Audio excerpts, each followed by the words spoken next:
Back here on One, New York's longest-running sports call-in show. Our pleasure to be joined by veteran of the sports broadcasting industry, voice of the New York Rangers, and play-by-play for the NFL on Fox, Sam Rosen. Thanks so much for doing this. And first and foremost, let's just start with how are you doing? I'm doing better now because we're getting closer to hockey action. We've seen baseball get started, basketball starting to go with their exhibition games, and the Rangers will get on a plane Sunday after practice and fly up into Toronto, and they'll be in their bubble and make a run at the playoff situation in the qualifying round. But for me, it's very exciting to be able to think about and finally see games that matter. And it's a good thing. It's a good thing for everyone. I know I was excited to see the Yankees last night and the Mets this afternoon. So things are headed, at least in that regard, in a positive direction. Sam, you just referenced the Rangers. You call their games, obviously, on MSG. And with the expanded playoffs this year for the NHL, if you will, they are getting in. How excited are you for this young team to get into the playoffs when, if the season would have ended on March 11th or March 12th, they would not have? No, you're right. I'm really excited to see how the team performs under the high-pressure situation. The pause, as long as it was, I think may have helped a lot of these young players to collect themselves.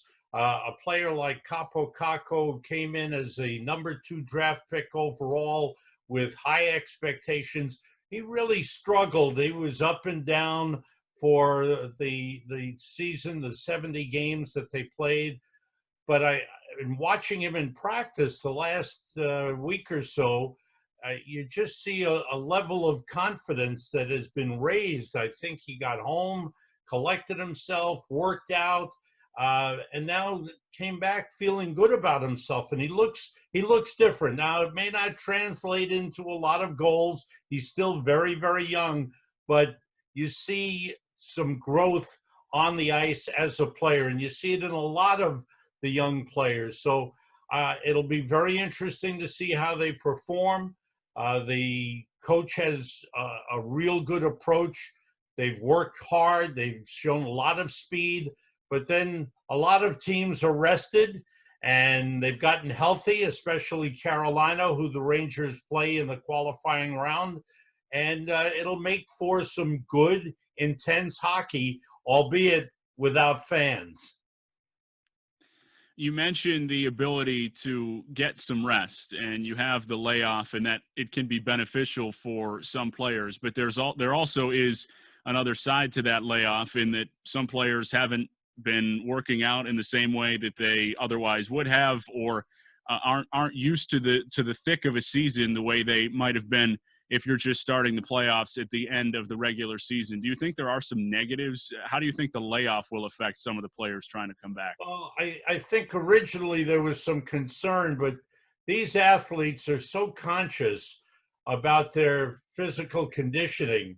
Some of them have personal trainers. Some of them get together wherever they can, in gyms or whatever, and really are diligent about their workouts. Even some, especially the Europeans, were able to find ice and skate during the pause.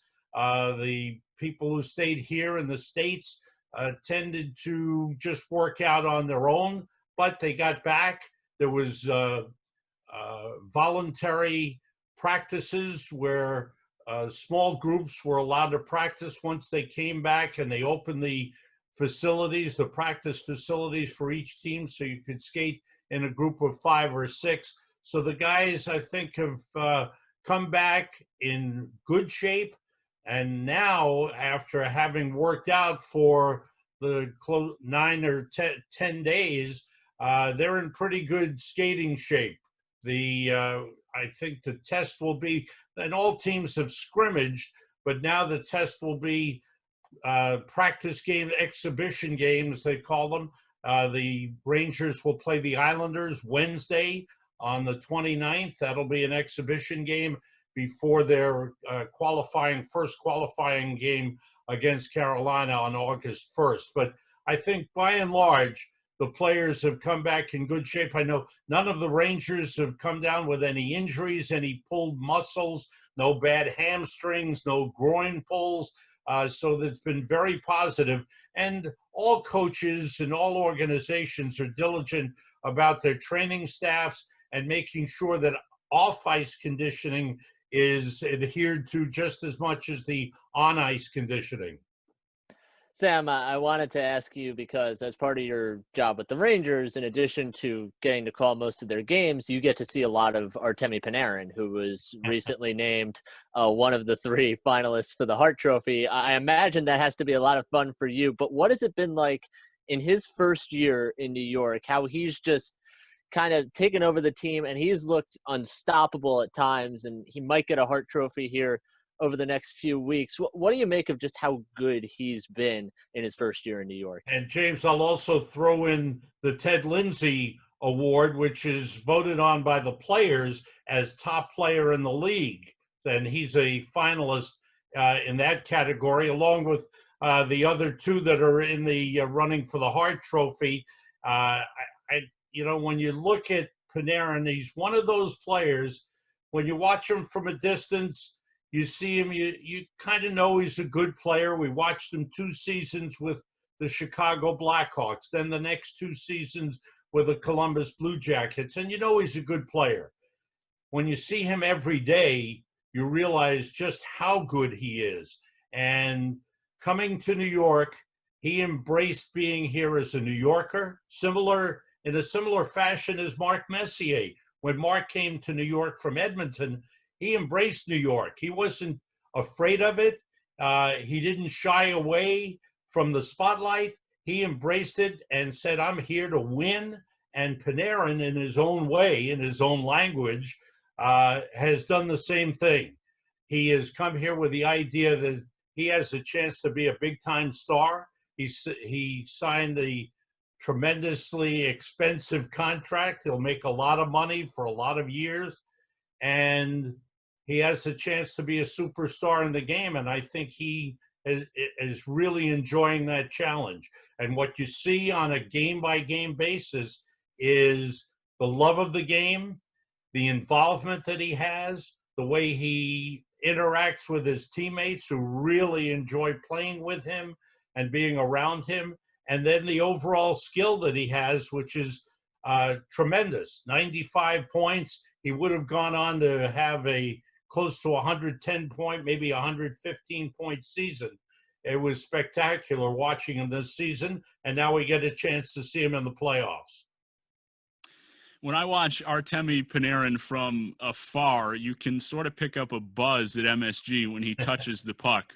And that's something that's going to be missing because when the NHL restarts, you're going to be going there without fans. How do you think a fanless environment will change the dynamic at all for players as the NHL resumes? I think the competitive nature of the players will be there. You'll see them battle because it'll be ingrained in them that this is their chance to go after the Stanley Cup. For many, it'll be their first chance.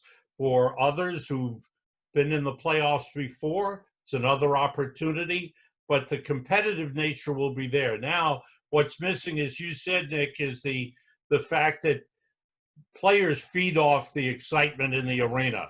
When there's a great play or a big hit or a great save or a great goal, power play or a big penalty kill, whatever it is, that moment really is exhilarating for the fans, and that transmits to the players. That'll be missing. They'll have to create that on their own.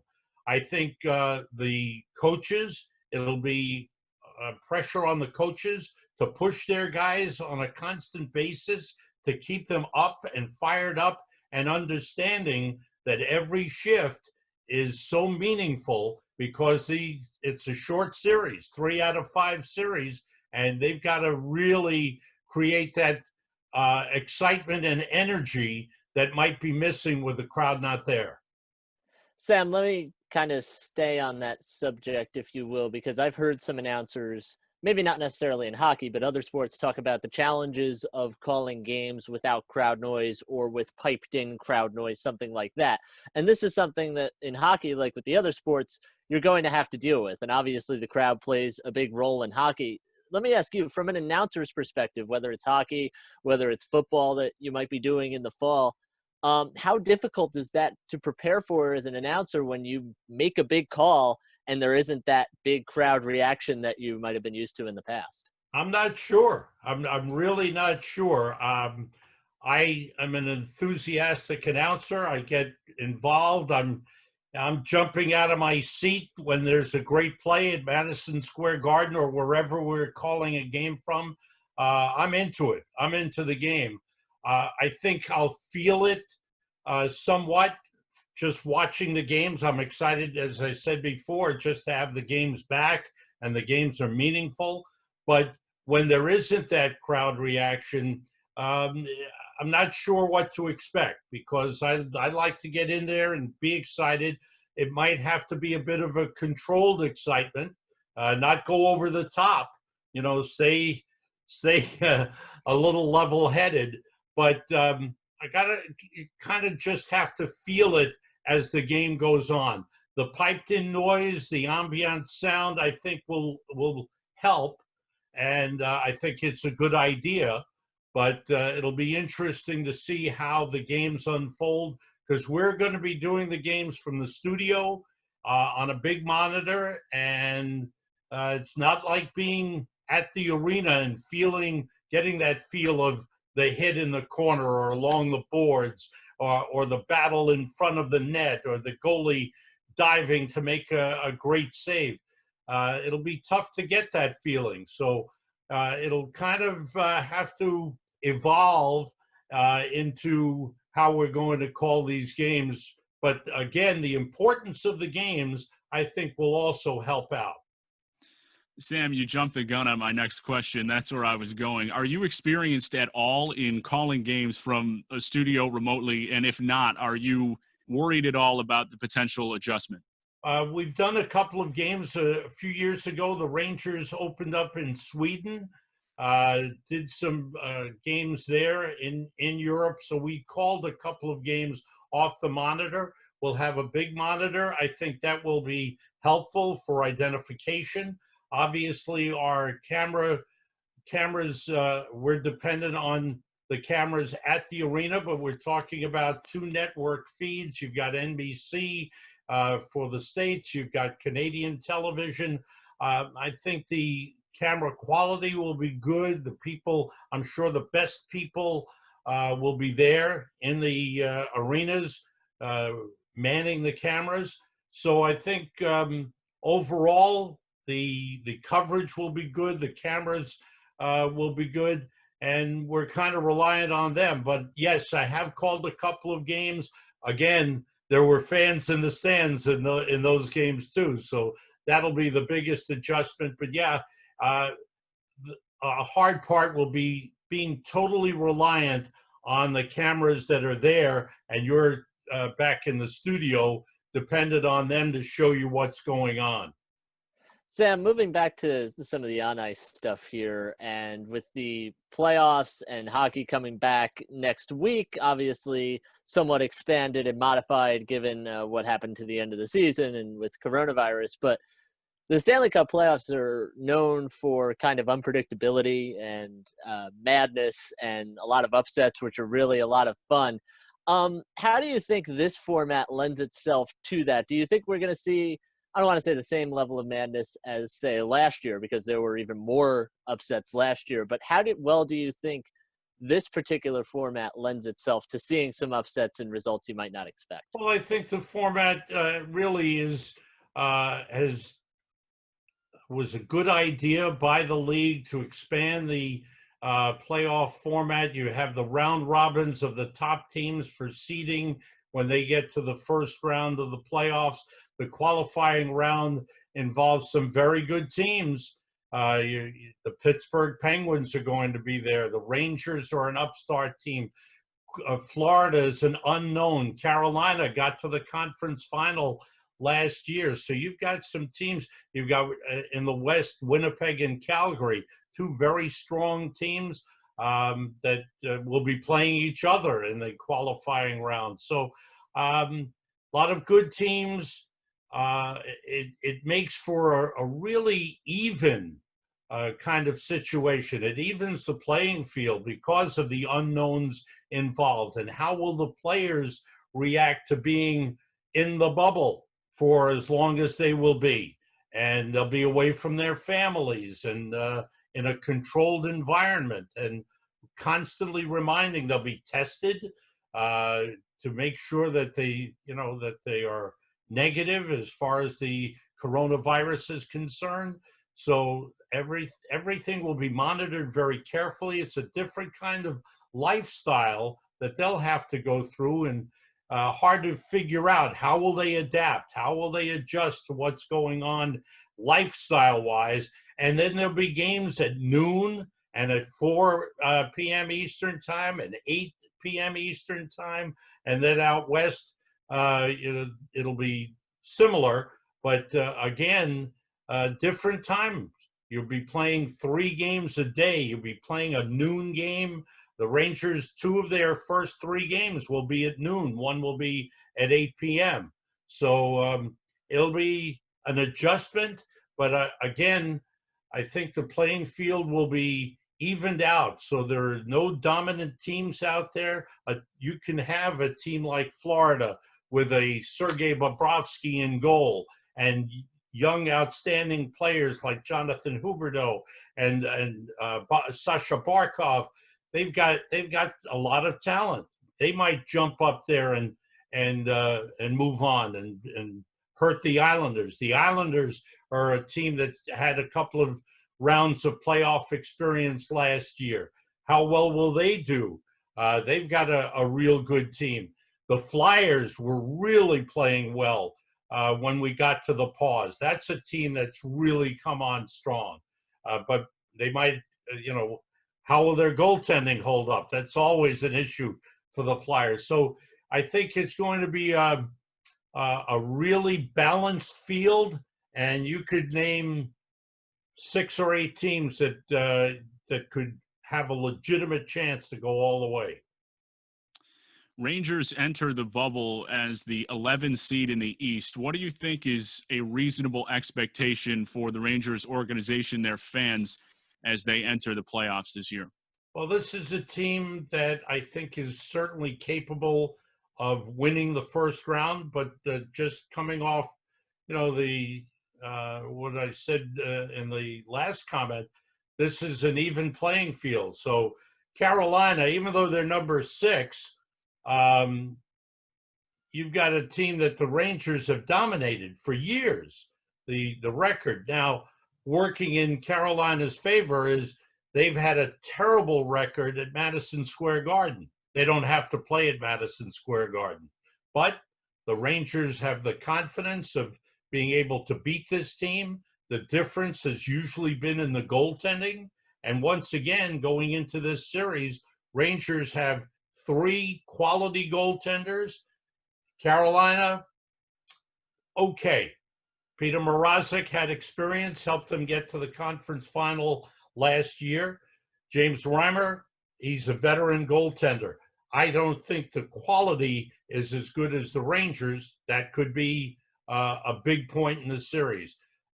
So that said, the Rangers are certainly capable of winning in the first round. Then you have to see what the matchup is in the second round. This is a young team that's very, very talented. And now, as we alluded to before, the presence of game breakers. They have 2 big game breakers in Artemi Panarin and Mika Zibanejad.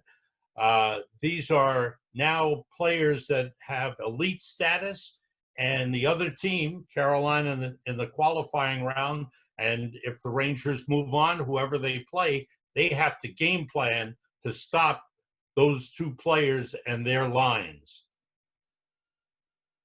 Sam, thanks so much for doing this. I just want to ask you one more. I want to transition to the NFL before we let you go.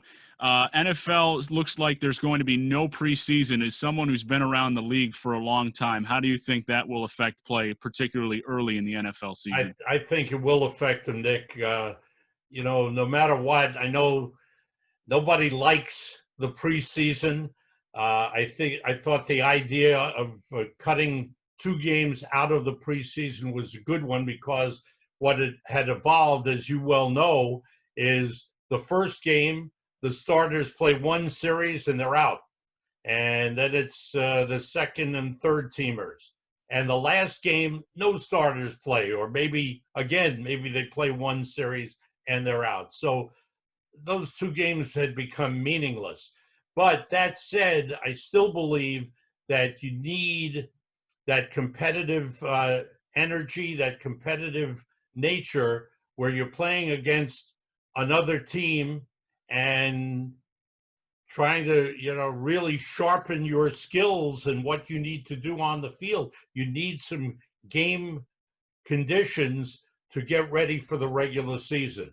And I think, by and large, my overall feeling in recent years is that the games in the first quarter of the season were not as good as the games as you got to the middle and the end of the season. So I think it'll be rough at the start with no preseason games at all. But as the season goes on, provided everybody stays healthy and coronavirus doesn't affect the league at all, if they get the games in, you'll have good football by the middle of the season and all the way through. He is the play-by-play voice of the New York Rangers, the play-by-play for the NFL on Fox. Sam Rosen, thank you so much for spending some time with us. Thanks for having me on, and to you and all the listeners, stay safe. Thanks, Seth.